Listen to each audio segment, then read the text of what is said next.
Star Walker Studios presents Game Master's Journey, your multi-dimensional RPG podcast.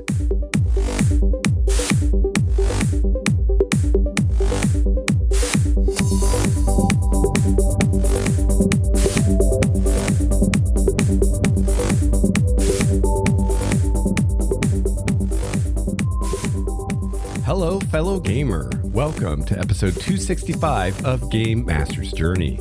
I'm your host, Lex Starwalker. On this show, we discuss the craft and the art of game mastering. I've been running RPGs for over 28 years now, and I produce this show in the hopes that you can benefit from my experience, my triumphs, and my mistakes. I've got a great episode for you today. We're discussing the DMG again today, discussing Chapter 9 Dungeon Master's Workshop.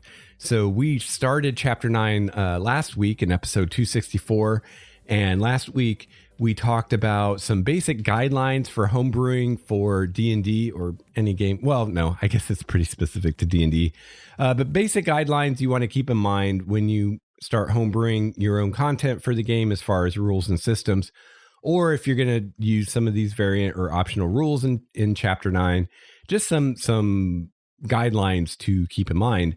Then we talked about ability options like the proficiency dice. We talked about skill variants like ability check proficiencies, background proficiencies, and personality trait proficiencies. So you can go check out episode 264 for all of that. So today we are continuing, and today we're going to talk about some optional rules, which are just additional systems you can use in your game if it fits what you're trying to do. So today we're going to talk about hero points. We're going to talk about honor and sanity. And yeah, that's what we're covering today. We have quite an interesting discussion, I think, especially of honor, and kind of through the discussion, kind of came up with a cool idea of a different way you could handle morality in your D&D game if you're not a huge fan of alignment, or if you just want to try something different. We kind of stumbled on, I feel like, something that seems really compelling and could work really well. And I'm kind of wanting to try in a future game and see how it shakes out. And then towards the end of the episode, we have a bit of a revisit of some of the stuff we talked about last week, like the various skill variants, and we have some ideas maybe of some instances where some of those could actually be useful, more so maybe than we thought last week. I just released my latest D&D supplement, Adventures of Primordia. If you're interested in checking that out, that has quite a few player character options that I came up with for my game that Brett plays in, including new cleric domains, new backgrounds, magic items, all kinds of stuff. So check that out at starwalkerstudios.com and check out my other D&D supplements. And if you like what you see, buy one or all of them, and it really helps me out and really helps keep this show going. So without further ado, I'm going to bring Brett on board, and we're going to crack open the DMG.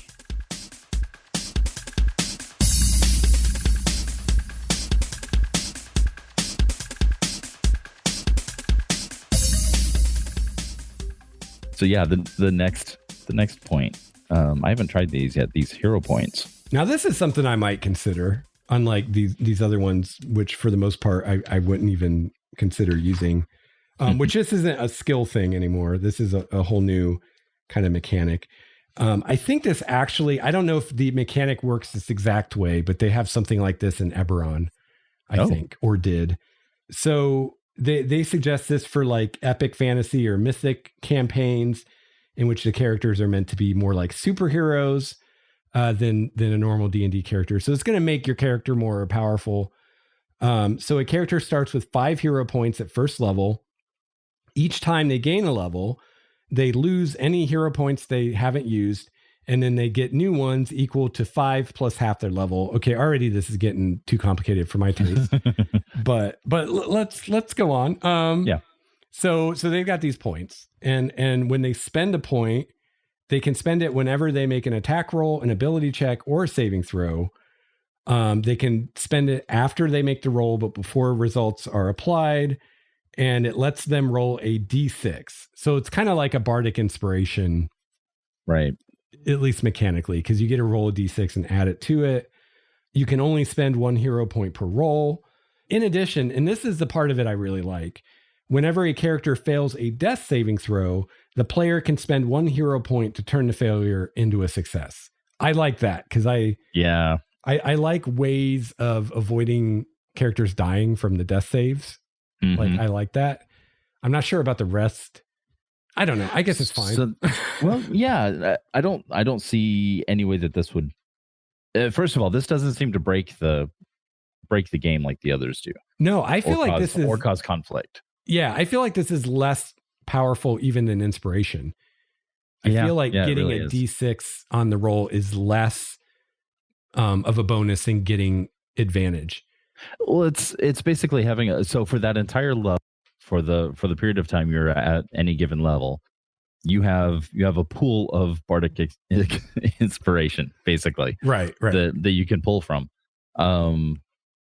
So that especially if you're not traveling with bard, or you're playing, or your DM is not prone to give advantage and disadvantage, or you're playing one of my games and I keep forgetting to give you inspiration, then that can be helpful. But there's no reason you couldn't use this and inspiration on the same roll. Now that would be pretty sweet. Oh, because you could get because it's not considered and the D6. Right. And bardic inspiration. If you, I was going to say, what about bardic inspiration? Yeah, like you could apply all of these. Technically a different mechanic. Yeah. You know, the thing that kind of gets me about this is I'm fine with the mechanic. Actually, I feel like the way they determine the number of points you get and the fact that they reset every level, that seems a little overcomplicated to me. I feel like there could be a simpler, easier way to do that. But the thing that gets me about it is I don't feel like it fits the flavor real well, because they're saying the point of this is to make it epic or mythic and make you more like a superhero. But I don't feel like having a handful of times you get to add a D6 to a roll really does that. I mean, again, I feel like inspiration is much more of a boost than this would be. Maybe when you use it in tandem with inspiration and with then advantage that would and disadvantage. Then yeah, I could see that, being pretty big. Yeah. But just using it by itself. Except for the death saves. Yeah, the death saves are pretty cool. Yeah. Of course, you can just give everybody what's that magic item I love so much? It's like a Spare the Dying. No, it's a magic item. I think it's like Amulet of Health or something like that. Oh. But it basically gives you a bonus with death saves or something. I can't remember exactly what it is. I'm sure one of the characters in the current campaign has one, because I always give them out because I like things that keep characters from dying, Right. Yeah. So, I mean, I don't think this is going to break your game by any means. No, it seems pretty lightweight. Even those times when a player character can bring in inspiration or advantage from something else and a hero point and bardic inspiration. I mean, those are going to be pretty few and far between. And I think most GMs were okay with an occasional epic, crazy moment, as long as it's not happening all the time. Yeah, that's absolutely fine. That's awesome. Actually, that's great. No, I'm on board with this. It does feel lightweight for the way they try to define it. It doesn't feel like an actual hero or heroic element, but but it doesn't break the game. It could come in super handy in a clutch. I do think it gets less useful at higher level. I mean, if you're 15th level, that D6 isn't going to mean a whole lot, maybe. Right. And it doesn't scale. So right. So I might make it, if I use this, I might make it scale. Ooh. Make that D6 get bigger at higher levels. But if I did, I would probably make sure it was always a step worse than the bardic inspiration. So if at a given level, the bard is giving you a D8, then the hero point gives you a D6. If the bard's giving you a D10, then the hero point gives you a D8, just so that you're not like kind of invalidating the bard. That's a good point. Yeah. But yeah, that's probably, I would probably think about that because yeah. You're not really invalidating the bard if you allow the bardic inspiration on top of the hero. Yeah, that's true. If it's needed. Cool. Well, I'm glad we found one that we didn't just poo out the gate. Yeah, it's lightweight, but it works. Yeah.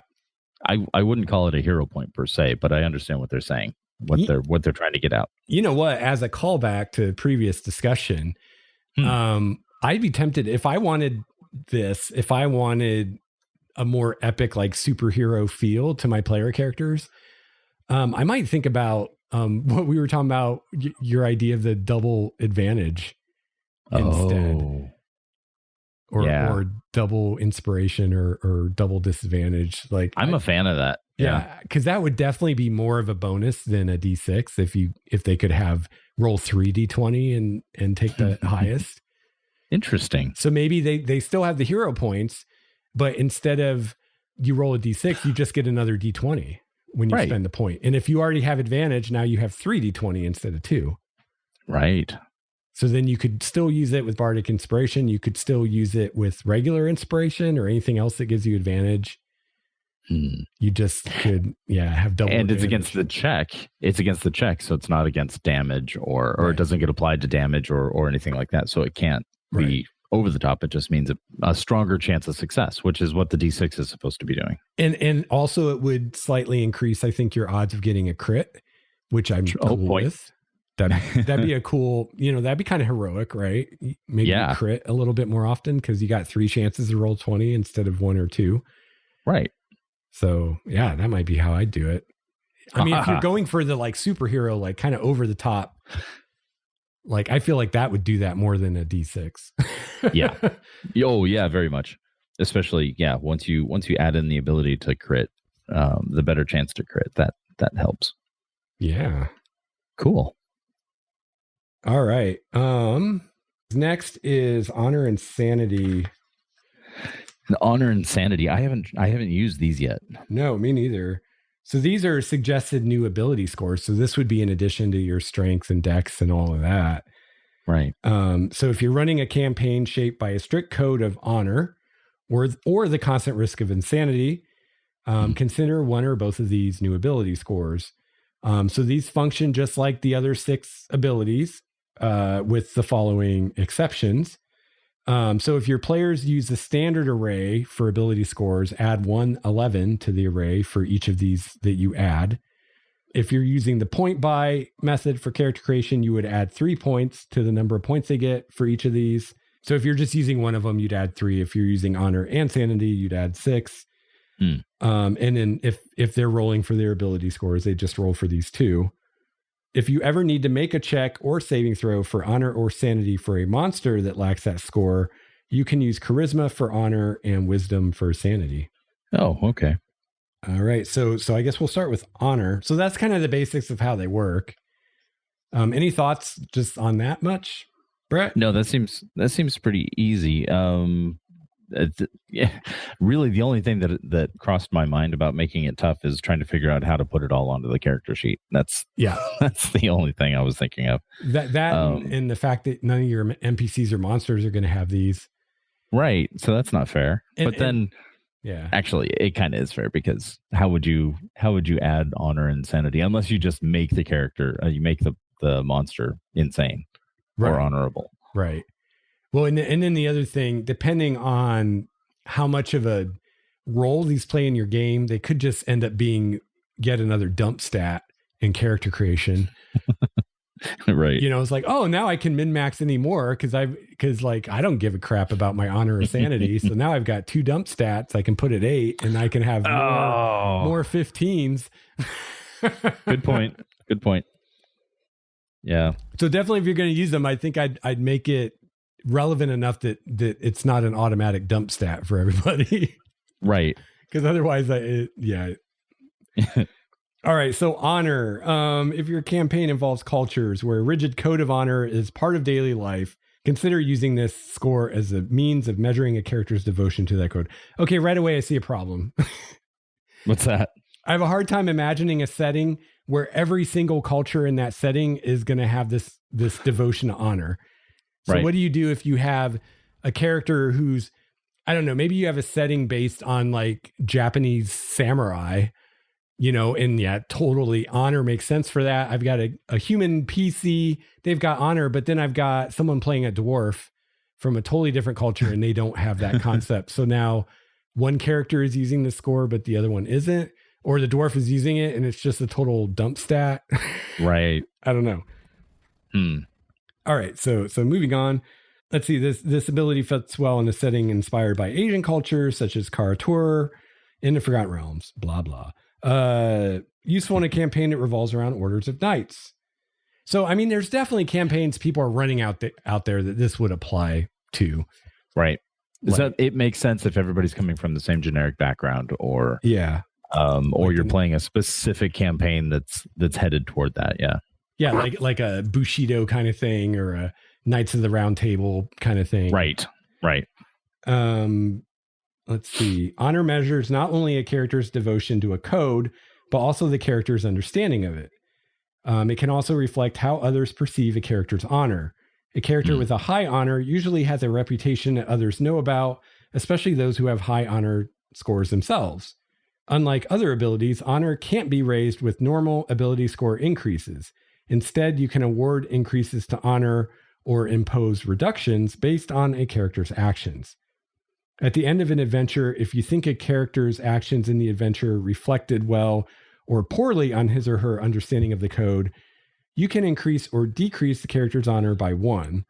As with other ability scores, a character's honor can't exceed 20 or fall below 1. When I'm thinking reading this might actually be a cool alternative to alignment. Oh, yeah.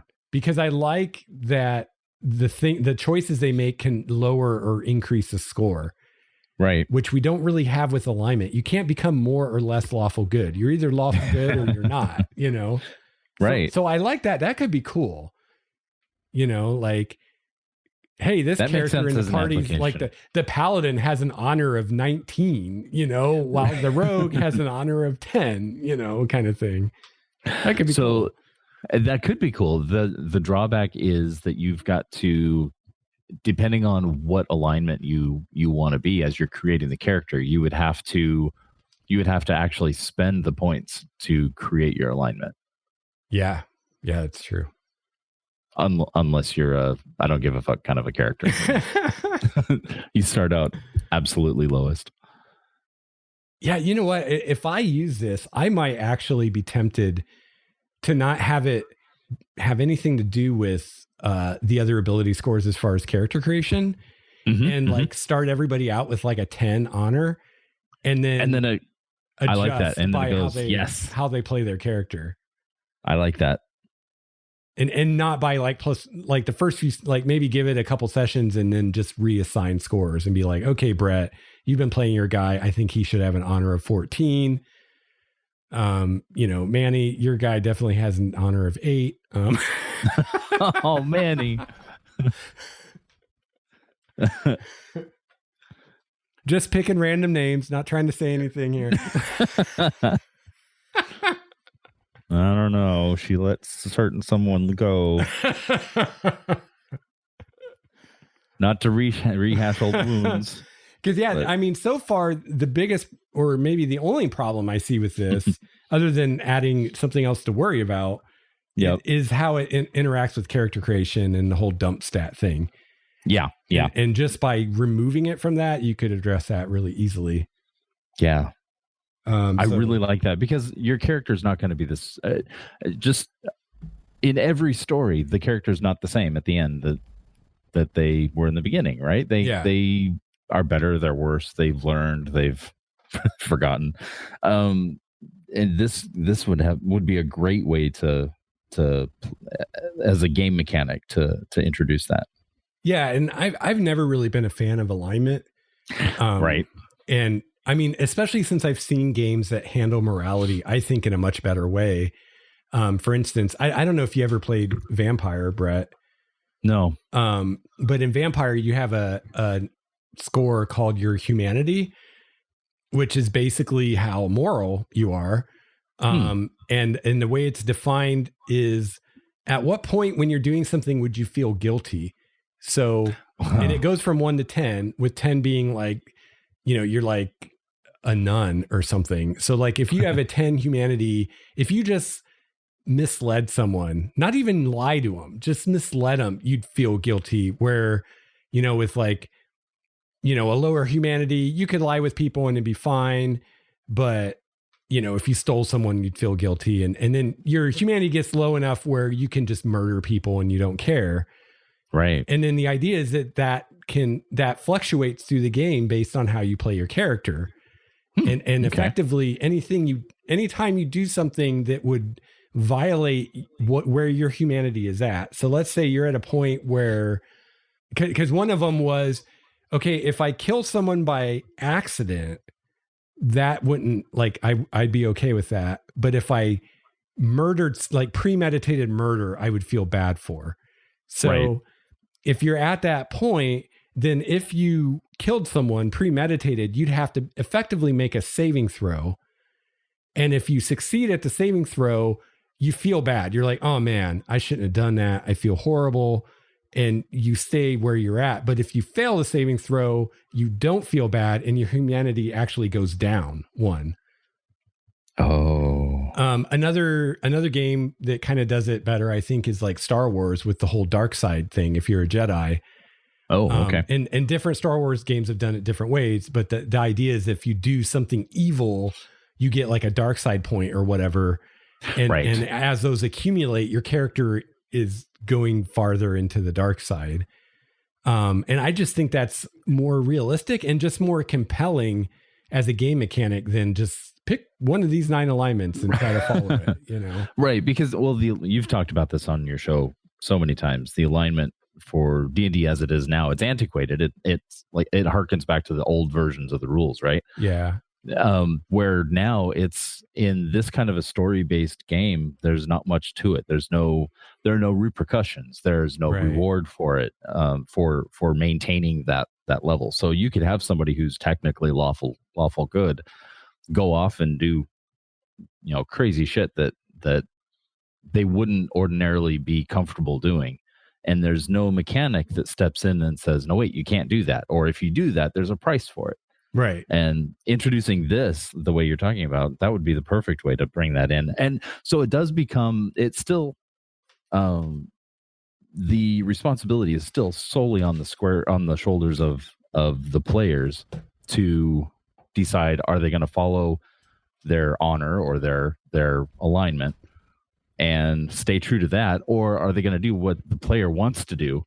And there could be consequences. Right. Like your honor goes down and now nobody trusts you. Exactly. Which could totally be something that the player wants to do anyway. So it doesn't break the system in any way that way. Yeah. And to go back to what you're saying about alignment, at least in past editions, there were some consequences. Like if you're a paladin and you do enough to where the DM's like, I don't think you're lawful good anymore. Well, you're not a paladin anymore. Right. But in 5th edition, if you're a paladin and the DM's like, I think you're chaotic good, or I think you're lawful evil, like you're still a paladin. There's no like consequence, at least in the mechanics for that. Right. So it depends on what you want to do for the story, but there's no, no. So I agree. I think this would be awesome. Or something like it. Maybe you don't want to call it honor.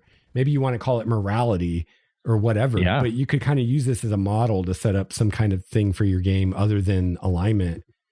I think it'd be kind of cool, actually. That would be, yeah. So they're talking about how they would affect both the both honor checks and saving throws. You've already talked about how you could implement these in saving throws, which I think would be really cool.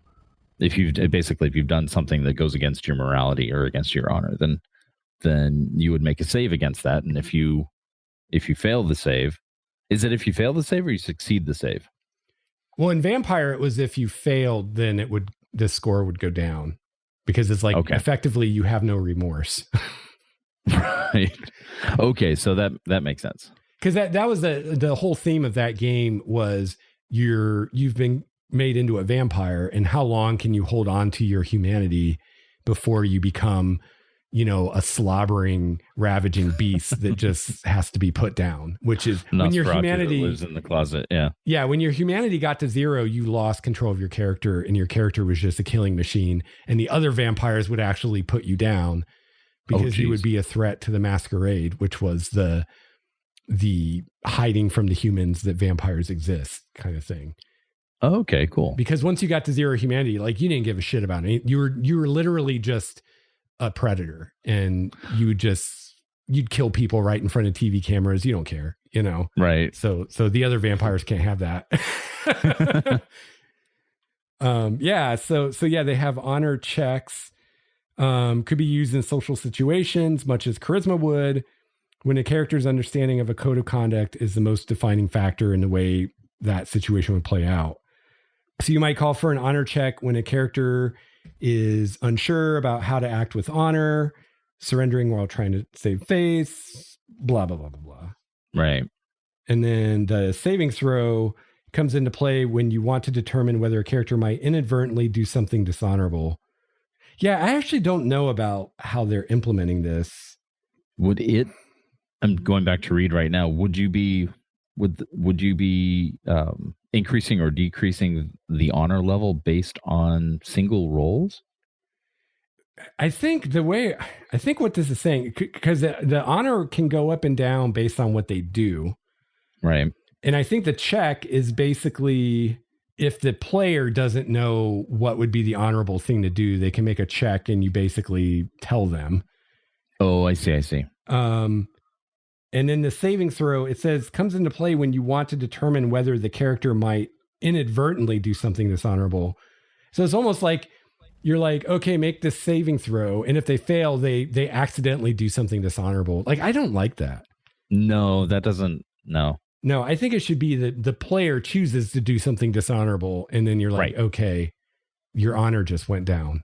So if you take, right. And so if you disassociate it completely from the abilities, how would you perform a save for that? I don't know. Like maybe I kind of like the way Vampire did it. Like if they do something dishonorable, have them make the saving throw. And if they succeed, they realize what they did was dishonorable and they feel really bad and they won't do it again.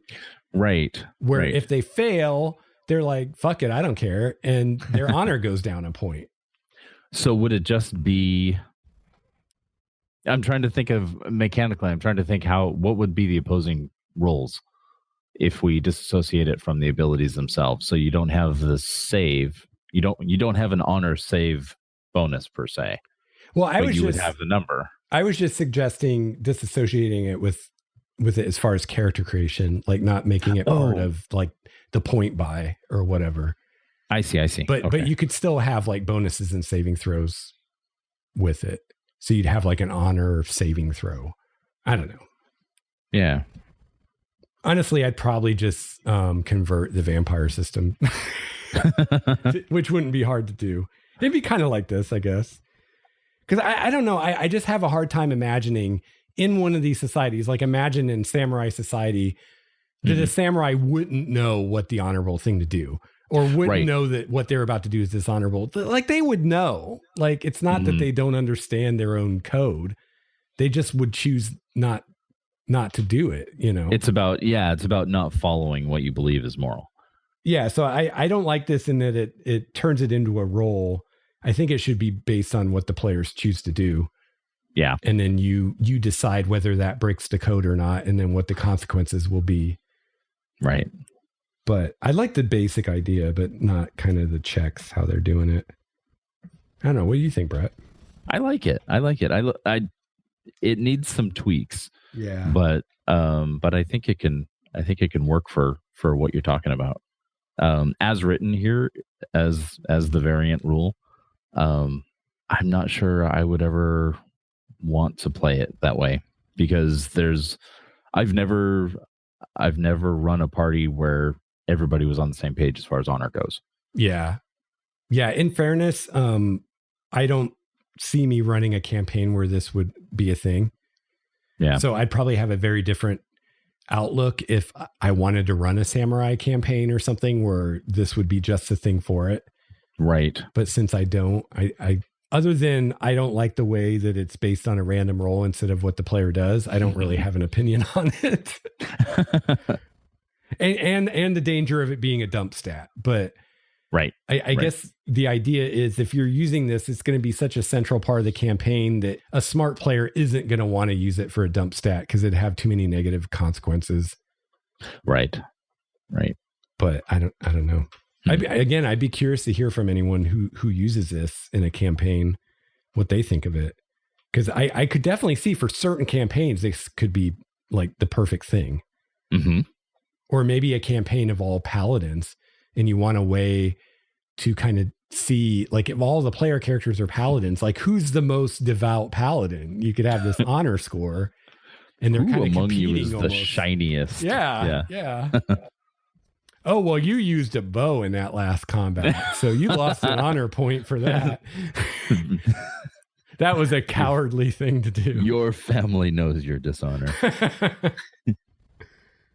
And that might actually be cool because, again, there's none of those, like paladins can use bows now. There's no mechanic that says they can't. There's no penalty for breaking your alignment. So this could be a way to pull some of that back in. Mm-hmm. But I feel like it would only work if everybody uses it. If the paladin's the only one with an honor score, it's like, who cares? Yeah. I don't know. I think this, I think the honor part of this section, it really, I'm sold on using it to replace alignment personally. I think that's a great idea if the rule can be hashed out. Yeah. And call it morality. Yeah. Like how you would really, all you have to do is establish for sure. And probably going through this chapter one more time might have a little bit more of a detail as far as opposing checks and all of that. But I feel like just establishing how you would make those saves and gain or lose points. I think that's all you would really need to flesh out for this to work as an option to get rid of alignment. And all you'd have to do is get a Vampire the Masquerade book and look up their humanity chart, which goes from 1 to 10. That's right. Times it by 2. Now you've got a value from 2 to 20. And they tell you at each level, like what you would have to do to invoke that saving throw.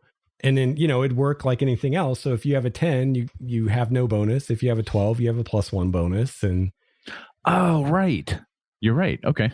So, yeah. And then maybe, I don't know, maybe you could have proficiency. So maybe if you're like a paladin, you're proficient in the morality ability or saving throw, I should say. Or if you're a cleric, you're proficient. Or if you're a good cleric, you're proficient in the morality saving throw. Right. I don't know. We might have just like stumbled upon a better morality system for D&D, Brett. I like the idea of that being the one ability that actually fluctuates both positively and negatively as your character progresses. Yeah. Like your other abilities go up every, incrementally as you level up, but this is the one ability that can change like every level. I'm seeing if I can find that humanity table online to show it to you, because that would be cool if you could see it. Oh yeah, here we go. Sweet. White wolf. So if you scroll down, first it has the ratings and just kind of adjectives. So 10 is saintly, 9 is compassionate. But then if you go down the table below it, tells you at what point you would have to make that save. So if you have a 10 humanity, if you have selfish thoughts, you have to make the save. So the idea is that the higher it is, the harder it is to stay at that level. Sure, that makes total sense. So if I have a 10 humanity, anytime I think something selfish, I have to make that save to see if I can keep my 10 humanity. If you fail to save, then you'd go down to a 9. If you succeed, you'd be like, boy, I feel so bad about that selfish thought I just had, and you'd stay at 10. Right. And then at 9, it's minor selfish acts. 8 is injury to another, accidental or otherwise. So with an 8 humanity or morality, whatever you want to call it, anytime you hurt someone, even like a goblin, you would have to roll. And then 7 Oh, is wow. theft. 6 is accidental violation. 5 is intentional property damage. 4 is impassioned violation. So that would be like, what do they call it? When you kill someone in like the heat of the moment. Like a crime of passion or Involuntary manslaughter. Yes. Yeah. And then 3 is planned violation. So that'd be like your premeditated murder. And they have examples related to being a vampire. So yeah, the example here, drinking a vessel dry out of starvation. That threw me for a second. I'm like, well, if you're thirsty, then right, they mean vampire vessel. Got it. Yeah. Okay. 2 is casual violation, thoughtless killing, just drinking people's blood for the fun of it, not because you're hungry. Right. And then 1 is utter perversion or heinous act. So like once you get to a 1, you'd have to do something really bad to even have to make that roll. Yeah. So if I'm understanding the rules right, it would actually be, so once you start slipping, it would actually be harder to get back up, right? Yes. Okay. And it also kind of gets harder to get to fall down. So the thing I like about the system is if you're consistent in the way you role play your character, you'll kind of get to the level you should be at and you'll stay there. Right. So for instance, if I play a character who will kill someone in the heat of passion, but won't do premeditated murder, I'm going to end up eventually at a 4 and I'll kind of stabilize there. Right. Because the times that I would do something that would, or no, I'd probably end up at a 3 eventually. But once I got to 3, like I'm not going to do the premeditated murder. So I wouldn't have to make those saves anymore. And I'd just stay You with would drop 3. all of that. Yeah. So I kind of like that because it will, after time, it will reflect kind of the way you play your character as long as you're consistent. Right. Yeah. So I think that'd be really pretty like easy that. to convert to D&D. Yeah. And I don't know, like I'm trying to think of a time that alignment in gameplay led to something compelling and interesting versus times it just led to arguments. And I really can't think of examples where at the end of the game, I'm like, wow, I'm really glad we had an alignment. It really led to this really cool moment where with this kind of morality thing, like I think it would, you'd have those moments where, oh my God, I got carried away. My character, I did something with my character I normally wouldn't do, like go on a killing spree. And now my morality has dropped so low, you know, and you'd have to have some consequences, you know, like in Vampire, the lower your humanity, the less you can pass as human. Okay. So with a 10 humanity, you look just like a human being. Like no one can tell that you're not human. You even, I think, still breathe and stuff. But with like a 1 humanity, you look like a vampire from like Buffy. Like you look like a monster and no one is going to confuse you for a normal human. So you'd have to have things like that where, oh, you know, when your morality gets this low, like people just don't like you and don't want to be around you and they don't trust you. And, you know, you have to have like in-game penalties for that. But I could see that being really compelling. Like, oh, I got carried away last week in the game session and I did some things my character wouldn't normally do. Now my morality has dropped and now no one in town will look me in the face. And people cross to the other side of the street when I walk by and stuff like that. And like it could affect persuasion rolls or no one will let me stay at an inn, you know, they're sorry, we don't have any rooms for you, you know? Right. Cause you just have this aura of like menace and like, you just look like a serial killer kind of thing. So I don't know. I mean, I'm curious, Brett, can you think of examples or just times in your game where like alignment and people playing or not playing their alignment led to like something awesome as opposed to just bickering about what someone's alignment should be? No, never. In fact, the only time alignment in my games have come into play is when in the course of trying to describe something, it comes up as somebody being lawful neutral or chaotic good or something like that. But never as far as the mechanic goes. No, I can't think of a time when somebody has said, well, my character wouldn't do that because it's because it's chaotic neutral or lawful good or whatever. Or even like a cool role playing moment based on like people being different alignments, maybe, or not well. Actually, I can for role playing, I can think of a couple instances. Nothing specific, but in our campaign, Terry's character was I think he was chaotic good, lawful neutral, something along those lines, and he played his character to that, whereas Andy was way more chaotic in his character. And I'm trying to remember what my character's alignment was. I can't remember. I would guess chaotic good, just because I know me. Chaotic good, and right? That's usually what I would pick, just because. Well, and he was a brewer too, so yeah. Yeah. It's like I got a good heart, but who knows what I'm going to do any given moment. Right. Yeah, I don't know. I can't think of it's never been a detriment to the game. It's never caused actually a detriment or benefit. Yeah. It's just always kind of been there as a kind of during character creation, something to keep in mind as you're coming up with the character, but then after that it's just part of the way you role play. And there's nothing specific there's no mechanic that forces you into it or gives you the bonuses or consequences for it. So it's kind of a throwaway thing for me. See, that's how I feel. And maybe I'm just biased and I'm not remembering things, but I mean, I've been playing D&D since 2nd edition. There's always been alignment, and I can't really think of like these great moments that came about because of alignment.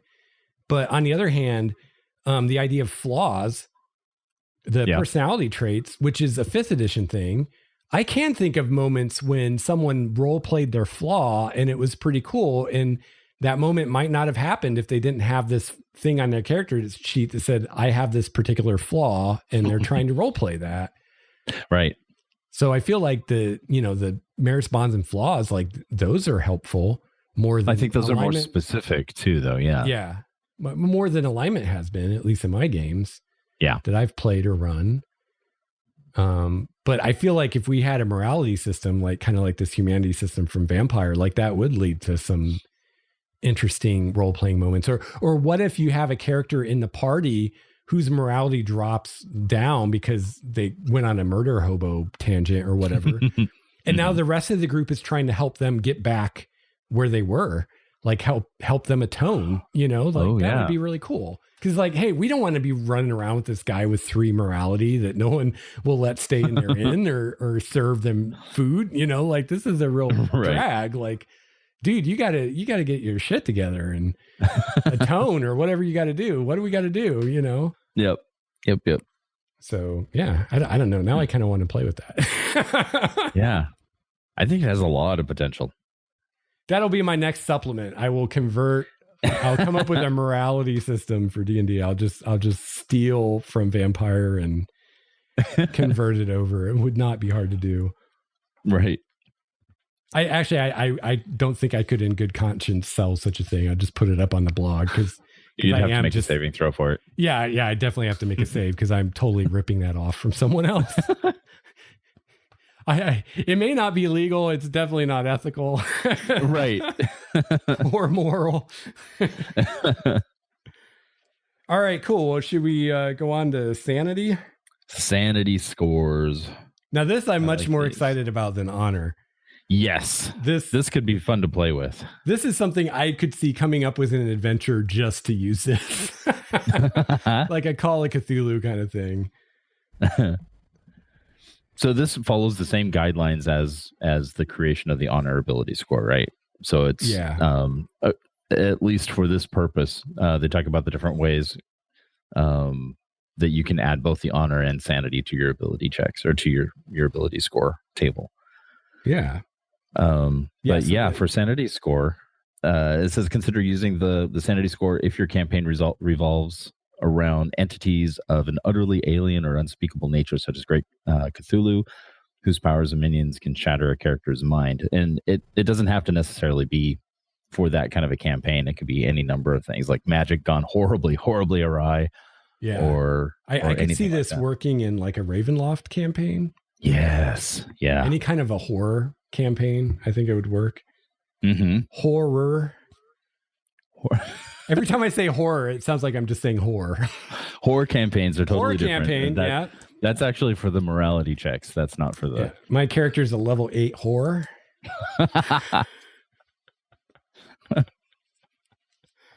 Anyway, should probably just stop there. Yeah, we'll let that go. Yeah, so sanity checks. So yeah, this is going to work just like honor. It's like an ability score. So 1 to 20 with a bonus and a saving throw.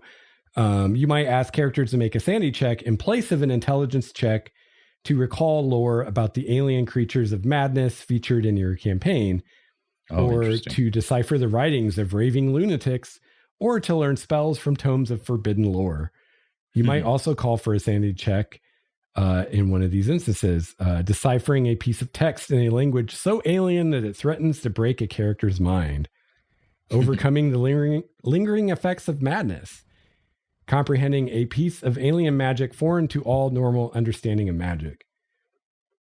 So that's basically an offshoot of the intelligence check. Yeah. And it's totally like a Lovecraft thing. Like this is this whole idea of a language that will somehow break your mind just reading it. I mean, you don't really see that other than Lovecraft or Lovecraft inspired things. Right. So if that's your jam, this is for you. It's all for that. So really quick, I want to go back and just kind of set the base for these sanity scores. It talks about how a high sanity, just as a baseline, the high sanity is a more level-headed, even in the face of insane circumstances. So the kind of character who is like, they got it. They're totally on board. They comprehend it. They're not what's the word? Not shaken by it. Whereas the low sanity is like it's unsteady, breaking easily when confronted by eldritch horrors, not eldritch horrors that are beyond normal reason. So yeah, I just wanted to make sure that that's called out, that there's an actual scale to that. Yeah, awesome. And then you can have sanity saving throws. So you might use one of these anytime a character's running the risk of falling to madness, like seeing a creature from the far realm or other alien realms for the first time, making direct contact with the mind of an alien creature, being subjected to spells that affect mental stability, such as the insanity option of the symbol spell, passing through a demiplane built on alien physics, or resisting an effect conferred by an attack or spell that deals psychic damage. So I feel like, I mean, the honor thing was so niche, but I feel like the sanity thing, even if you're not doing like a Cthulhu type thing, if you're going to run a campaign where there's going to be a lot of these effects they're talking about, like insanity spells or things like that, or you're going to use a lot of creatures from the far realm, like aberrations and stuff. Mm-hmm. Or there's going to be multiple ways for characters to contract madness. Right. Mindness. I think it'd be cool for that because, as it is in the game, like madness is kind of, there's not a lot there mechanically. So this would give you a little bit more to work with for characters that are losing their minds. Yep, absolutely. And I just pulled that back up. I wasn't sure where it was exactly. That's page 259 back in chapter 8. They start talking about going mad, and it has that short-term madness table. Yeah. Long-term and indefinite, the fun ones. Yeah. I've discovered that I really like killing people. So if you fail one of these sanity saving throws, you might get a short-term, long-term, or indefinite madness. Anytime a character suffers from long-term or indefinite madness, the sanity score is reduced by 1. And then greater restoration spell can restore sanity lost in this way. And you can also increase your sanity through level advancement, which you couldn't do with the honor. Right. So that's cool. And I actually like that. Imagine a campaign where when you get to 4th or 8th level, a player is seriously considering raising their sanity score as opposed to getting a feat or raising their primary attribute. I mean, That'd be a pretty cool campaign. I don't care what it is. Yeah. Like if I'm a rogue and I'm considering taking sanity instead of dexterity, like that's pretty cool. So yeah, I don't think this is something you'd want to use all the time, but for the right campaign, it could be really cool. Yeah, I really like this. Just standing on its own here, it's it adds a level that isn't normally played. Yeah, in my games for sure. Yeah, so I think if you're planning to run like some kind of horror campaign or like a Ravenloft campaign, like definitely consider using that because that could be really cool.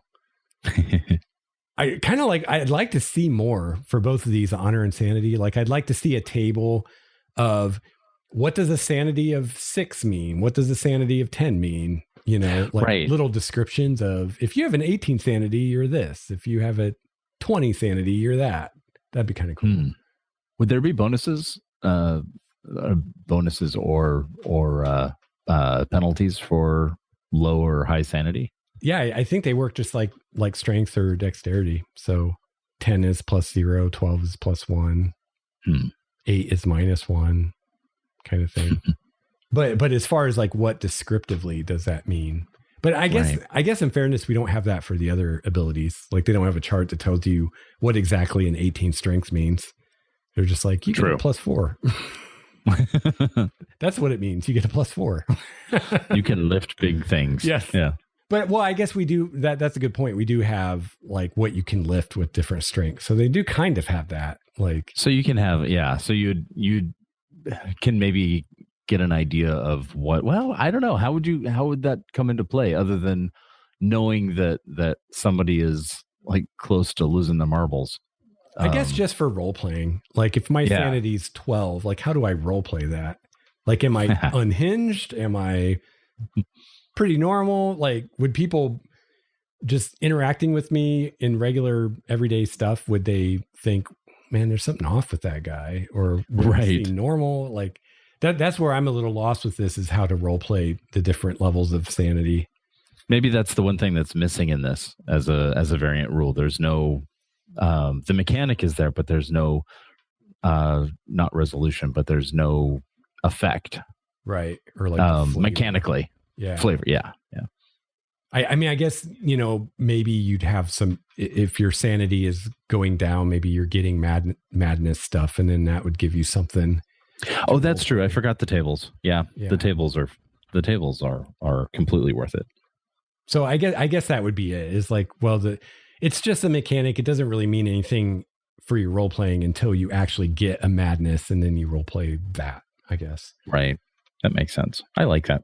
Yeah, I dig it.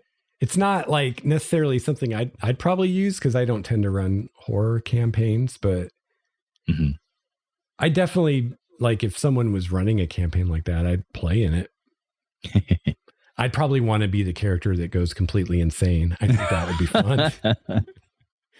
It's like, how long can I maintain with this character that is just losing it? And at one point, does the GM say, okay, I get to play your character now? You've lost control. Yeah, your character is too far gone. The mental equivalence of lycanthropy. Anything else to say about sanity? Hold on to it as long as you can. Other than that, no. These last two.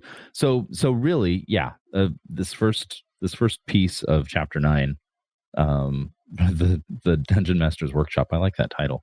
The last 3 bits, the hero points, the honor scores, and the sanity scores. Those 3 are definitely something that I would use in one form or another. Yeah, I agree. In a certain campaign, I'd use any of those. The other stuff, not so much. Yeah, I think the stuff I'm sure they have their fans out there who would like these and who would use them, but I can't see myself using them. Well, and they are variant rules, so they're not developed to the level that the standard rules are. So, someone who really likes, for instance, what was one of the ones we didn't care for? The background proficiency thing. If someone really digs that and they're going to develop it more and flesh it out more, like to get it on the level of like the skills we have in the game now, like it'd probably work great, but it does kind of, I think, need some more fleshing out, or it's just going to be a lot of on the fly judgments that you have to keep track of. So like, for instance, the background thing, I would at least, I think for myself as a GM, want to look at the backgrounds that the players have and think about, okay, what kind of thing would I let them use this with and what not? Yeah, and then just leave like a list of, or you just jot down a list of which abilities would associate to those. Yeah. Or which skills would associate. Yeah. But honestly, I'd just rather use the skills. Yeah. And if you find something lacking, you can always create a new skill. Right. So, but yeah, I mean, I feel like I can see why, at least as far as the skill variants, I can see why they're not in the game as the core rules. I can see why they were rejected. I think my takeaway from those three versions, those three options, the background proficiency, the personality trait proficiency, and the ability check, the difference for those, I think those are just oversimplifying what's already been simplified. Yeah, for sure. For me. I agree. So I don't see a reason why you'd want to go deeper down that rabbit hole. I mean, at that point, maybe just flip a coin. Am I proficient or not? I'll just flip a coin because it's right. Yeah. Yeah, I agree. I think you said it perfectly. Like the skills as they exist are already a simplification of what we had in 3rd edition and 2nd edition. And this is just simplifying it even more. And at least to me and Brett, like going too far. Right. We don't need it that simplified. May vary. Yeah. Right. Yeah. Well, yeah. And, you know, for sure, like I know there are people out there that love Fate, for instance. And to me, that's a whole system that's been too simplified. Like, I feel like we're almost just playing pretend at that point, and why even use dice almost, but I just pissed off a bunch of Fate players, but no, I'm exaggerating a little bit to make a point. I don't think it's that simplified, but it is more simplified than say D&D, and to a point that it's kind of too simplified for my personal taste. For what we're used to and what we care, the reason why we play. Yeah. Yeah.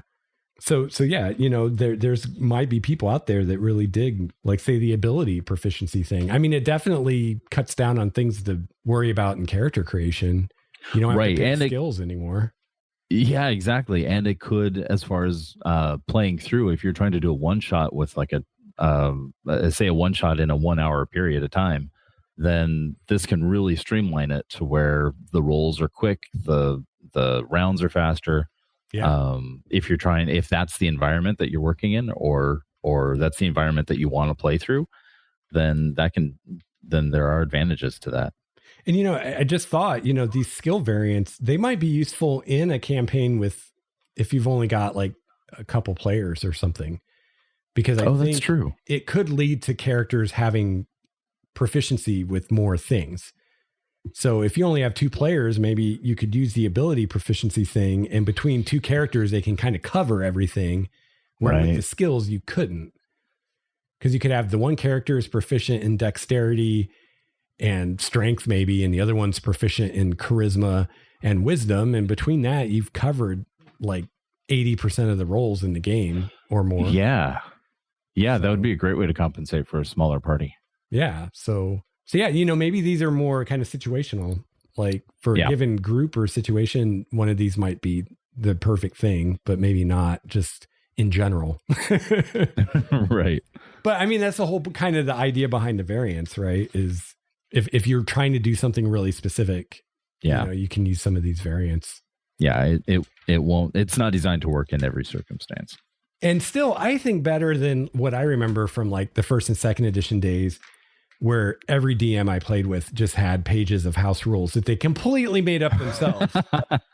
At least this has had some professional designers take a stab at it, you know? Yep. So you're better off than starting out with nothing and trying to homebrew your own thing. So yeah, did you have some thought that? Went into it. Did you have that? I'm curious if that's a universal experience. If you played earlier editions where like every time you played with a different DM, it was totally different how the game ran. Actually, no. When I played AD&D in junior high, I only played for a couple of games, but I remember it was heavy on the rules. The DM who was running it was very by the book, and if your sheet didn't say you could do it, then cool. you're screwed. And then getting into some of the other role playing games like Rollmaster, we didn't have many homebrew rules for those. Well, that game kind of, I feel like, discouraged that just because of the complexity. It does, yeah. It's like, well, if you want to make a homebrew rule, be prepared to make 6 percentile tables at least. And not right. Like on 1 to 10, this happens, on 20 to, no, it's like 100 different things that can happen. Mm-hmm. Yep. But those charts were so fun. Cross-referenced by the armor and weapon involved and the phase of the moon and all that. Right. The one phrase that is my takeaway from the game Rollmaster was stunned and unable to parry. That's my favorite. That's my favorite. I tell you what, but before I sound like I'm bashing on Rollmaster, I will say Rollmaster is the most fun I've ever had creating a character. Oh yeah. Never got to play the character. I think I spent like 4.5 hours creating my character. Yeah. Yep. That makes sense. And I was some kind of elf, and I was some kind of hodgepodge of like kind of a ranger and type character and a wizard type character. Because that game, you could just be like, I want this ability. I want that ability. Multi-class. Yeah. Yeah. Yep. I loved that. I was so excited to play that character, but I never got to. And I, after making that character, I was like, there's no way I would ever run this game. It's so beyond me. I think you have to be kind of a genius to run that game. And a little neurotic, I think. Yeah. Because OCD for sure. Yeah. Very OCD. Yeah. Because there is a level of gratification that you get when you get to fill in one of those little boxes. It is just, After waiting, of course, that was the game too, where we were running with a DM who was very skimpy on the XP. Oh, so it took forever to level. And the other thing I remember about that game in a favorable light is that there was a crit table for every weapon, every spell. It wasn't so like fun. Roll on this table if you're using a piercing weapon. It was like, no, if you're using a rapier, here's your crit table. Yep. With like 100 different things that could happen. And here's your critical fumble table with 100 different things that could happen. Very specific to that weapon, which was cool. Yeah, and those rolls are those were written out as very specific things happen for each. So it was like an A through E critical and then a 1 through 100. It was just Yeah, and it wasn't like you lose 10 hit points. It was like you lose your left pinky finger. Yeah. You drop your weapon, you lose your finger. You're stunned and unable to parry. And unable to parry. And you're bleeding. You lose a hit point every round or something. Dagger fumble, you stab yourself in the left testicle. You are at a minus 50 to conceive. Oh. There's no coming back from that. No. Inconceivable. See what I did there? I see. Oh, man. I think I just lost a couple honor points for that joke. Yeah. The universe as a whole is rolling their eye right now. Brett had to make a sanity save.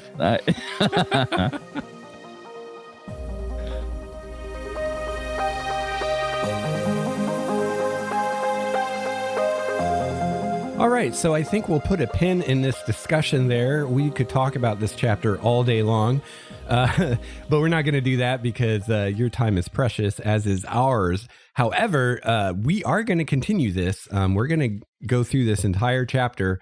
So next week, we're going to start covering the adventuring options section, which starts out with fear and horror. Which, similar to honor and sanity, are new things you can add to the game, optional rules. And maybe we'll get into the healing and rest variants. I don't know. We'll see how far we get next time. But really hope that you're enjoying listening to these discussions as much as we're enjoying having them. There's just so much great stuff in this chapter. And yeah, I mean, maybe you haven't read through all this, or maybe you forgot about some of it. And, I think depending on what you're trying to do in your game and your campaign, some of this might really be just what you're looking for to really dial it into exactly what you want and make this a special and unique experience for you and your players. So if you have any comments on what we discussed today, I'd love to hear from you, especially if you've used any of these optional rules or variant rules in your game.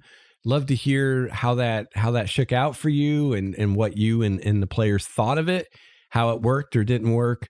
Because experience is the best teacher after all. And unfortunately, a lot of Brett and I's discussion about this stuff is purely theoretical, because a lot of these rules we haven't personally tried.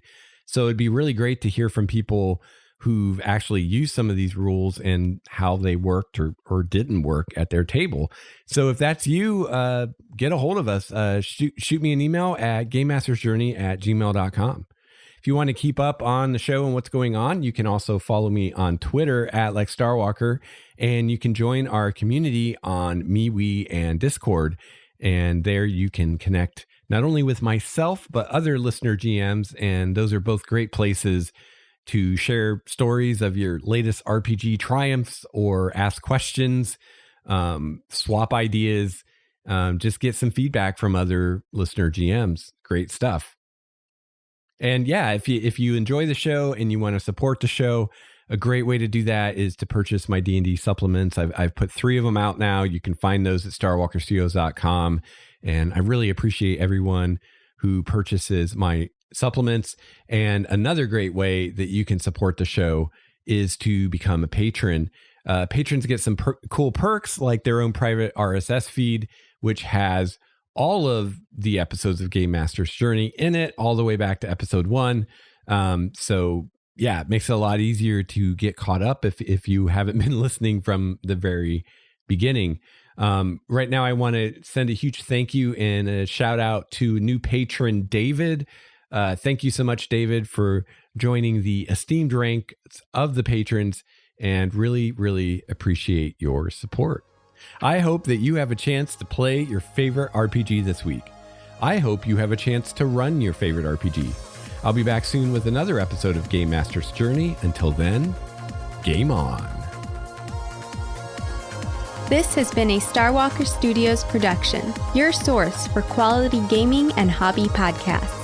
This episode's music, courtesy of Cloudwalker, Transboy, Renfield, Stanko, and Ish. See the show notes for more details at starwalkerstudios.com/Game Master's Journey.